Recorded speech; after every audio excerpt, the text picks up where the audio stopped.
지난 5월 7일 일본의 포브스 재팬은 일본의 언론사 중 처음으로 KF-21에 대한 분석 기사를 내보냈습니다. 지금까지 일본의 언론들은 KF-21에 대해 짤막한 기사만을 내보낸 것이 전부였지만 포브스 재팬은 분석 기사도 곁들였습니다. 하지만 포브스 재팬의 KF-21에 대한 분석 기사는 오류가 많았으며 일본 특유의 한국 깎아내리식의 내용도 많이 엿보였습니다. 그렇다고 뛰어난 분석 기사도 아니어서 그냥 심심풀이로 봐주셨으면 합니다. 그럼 전투기 개발에서 일본이 한국에게 추월당하는 날이란 일본 포브스 재팬의 기사를 보겠습니다. 한국이 개발 중인 차세대 전투기인 KF-21의 시제기가 지난 4월 9일에 처음 공개되었습니다. 보라매로 이름 붙여진 KF-21은 인도네시아가 자금을 분담하고 있지만 사실상 한국 최초의 국산 전투기입니다.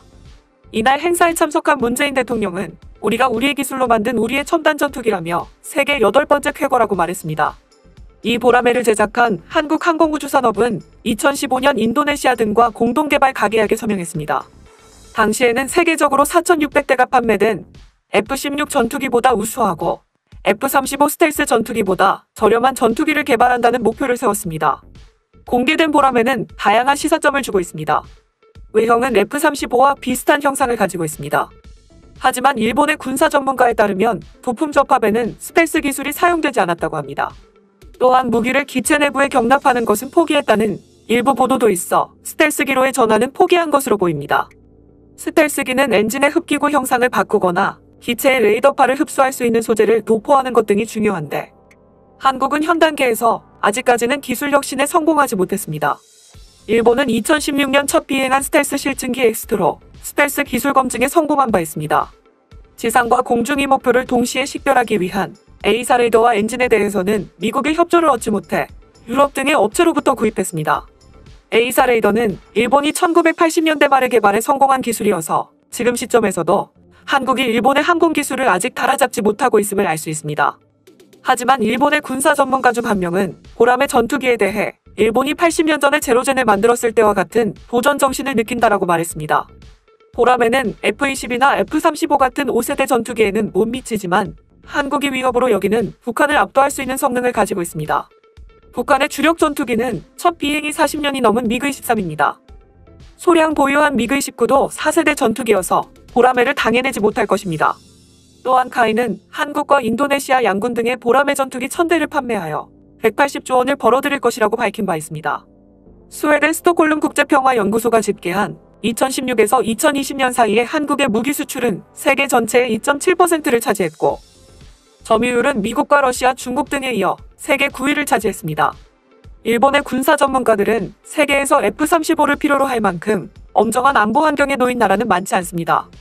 다소 성능이 떨어지더라도 값싼 전투기를 만들겠다는 한국의 의도는 나쁘지 않다고 말했습니다.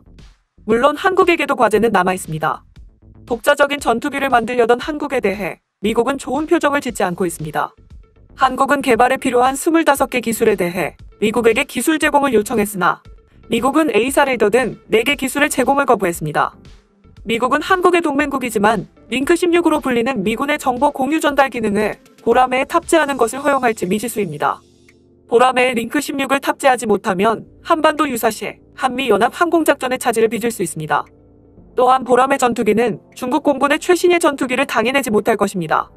미국은 한국은 중국과 싸울 생각이 없다고 생각할 수도 있어서 대북 대응 방향을 놓고 흔들리고 있는 한미동맹은 더욱 약화될 수도 있습니다. 그리고 한국이 새로 개발한 보라매 전투기의 성과와 과제는 일본이 고스란히 안고 있는 문제와 거의 동일합니다. 일본은 이미 110년 전인 1911년에 최초의 국산 회전익기인 1호기에 공식 첫 비행에 성공했습니다. 세계적으로 유명한 일본의 제로젠 전투기의 첫 비행은 1939년이었습니다. 일본의 항공기 개발 기술이 아직도 한국보다 앞서고 있는 배경에는 이러한 오랜 역사의 축적이 있습니다. 반면 전후 오랫동안 계속된 무기 수출 사원칙의 제약 때문에 일본 방위산업에서의 단골 손님은 자위대뿐이라는 상황에 놓여 있습니다. 자위대의 지인은 일찍이 시찰처의 넓은 공장에서 라인에 드문드문 놓여진 제작 중인 전차의 모습을 보았다고 합니다. 동행한 기업인은 예산만 있으면 더 좋은 것을 만들어줄 수 있을 텐데라고 안타까워했다고 합니다. 한국보다 철저한 일본의 안전보장 환경도 다소 수준이 떨어져도 저렴한 무기를 만들 수 없는 원인 중의 하나입니다. 최근 채산이 맞지 않아 방위산업에서 철수하는 일본 기업도 잇따르고 있으며 또한 동맹국인 미국이 일본의 독자적인 무기 개발을 환영하지도 않습니다. 따라서 지금의 일본에 한국을 능가할 수 있는 전투기를 자체 개발해보자라는 의혹이 있는지는 의심스러운 상황입니다. 한국의 군사 전문가는 보람의 전투기는 완전한 스텔스기인 5세대가 아닌 4.5세대 플러스 알파라고 평가하고 있지만 앞으로 기술 개발이 진행되면 스텔스기로의 개발로 전환할 수 있는 기초를 만들었다고 말했습니다.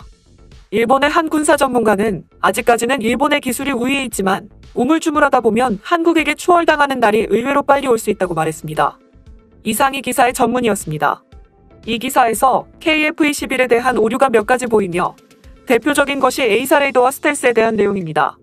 일본의 댓글들이나 군사 전문가가 쓴 글을 보면 한국의 에이사 레이더는 대부분 유럽이나 이스라엘제 기술로 왜곡하는 경우가 많았습니다. 이 기사에서도 에이사 레이더는 유럽 등의 업체로부터 구입했다라고 나와 있지만 에이사 레이더는 우리나라에서 개발한 것이 맞습니다. 에이사 레이더의 개발은 하나시스템과 국방과학연구소에서 개발을 맡았으며 성능 검증에는 이스라엘 방산업체 엘타 시스템스가 협력하고 있습니다. ADD는 입증 시제를 이스라엘 방산업체 엘타사로 보내 송수신 장치와 결합하고 지상시험 및 비행시험을 진행하였으며 한국형 전투기 기체 앞부분에 실제로 장착하는 탑재 시제 개발에도 성공했습니다. 여러 차례 검증을 거쳐 하나 시스템이 개발한 에이사 안테나의 성능이 요구 성능을 충족한다고 엘타 시스템스가 인정한 것입니다. 또한 2023년까지 TRM의 수는 20% 증가할 예정이며 최종적인 에이사의 성능은 모듈이 약 1200개 정도 탑재된 F-35의 AN/APG-81이나 모듈이 약 1000여 개 탑재되는 F-16V의 AN/APG-83을 상회할 것으로 기대되고 있습니다. 이처럼 에이사 레이더의 하드웨어가 성공적으로 개발되면서 소프트웨어 개발이 과제가 되고 있으며 또한 전투기에 장착된 에이사 레이더가 비행 및 무기 체계와 통합 운용되기 위해서는 자체 소프트웨어가 필수여서 에이사 레이더의 소프트웨어도 국내에서 개발 중입니다. 다만 2017년도에 스웨덴의 사브와 시스템 개발을 위한 계약을 체결했으며 스웨덴의 사브는 에이사 레이더 제어 부분의 소프트웨어 개발에 협력하고 있다고 외신이 보도한 적이 있습니다. 또한 KF-21의 향후 개발 방향에 대해서도 꾸준하게 논의되고 있으며 특히 5세대 스텔스기로 나가기 위한 국내 연구 용역 과제를 진행하고 있어서 올해 하반기에는 보람에 나아갈 방향에 대한 밑그림이 그려질 것이라고 국내 언론에서 보도한 적이 있습니다. 특히 스텔스 기능을 추가한 KF-21의 5세대로의 진화는 많은 외신에서 이미 보도한 적이 있으며 더욱이 포브스 미국과는 포브스 재팬과는 다르게 KF-21의 에이사 레이더의 능력에 대해서 호평한 적이 있어 포브스 재팬의 기자도 이러한 내용을 알고 있을 테지만 포브스 재팬은 일본은 이미 1980년대에 개발한 기술이라며 한국의 에이사 레이더 기술을 폄하했습니다. 이처럼 이번 일본의 KF-21에 대한 기사는 정확한 분석도 없었으며 전체적으로 위에서 아래로 내려다보는 식의 기사였습니다. 하지만 과거에는 일본의 항공 기술이 우리나라를 앞선 것이 사실이었지만 지금의 일본은 소프트웨어 및 체계 통합 등 일본이 비교 우위에 있었던 것이 많이 없어졌습니다. 오히려 KF-21을 꾸준하게 개발하면서 체계 통합과 소프트웨어 등의 핵심 기술을 발전시킨다면 이 기사의 제목처럼 전투기 개발에서 일본이 한국에게 추월당한 날이 올지도 모릅니다.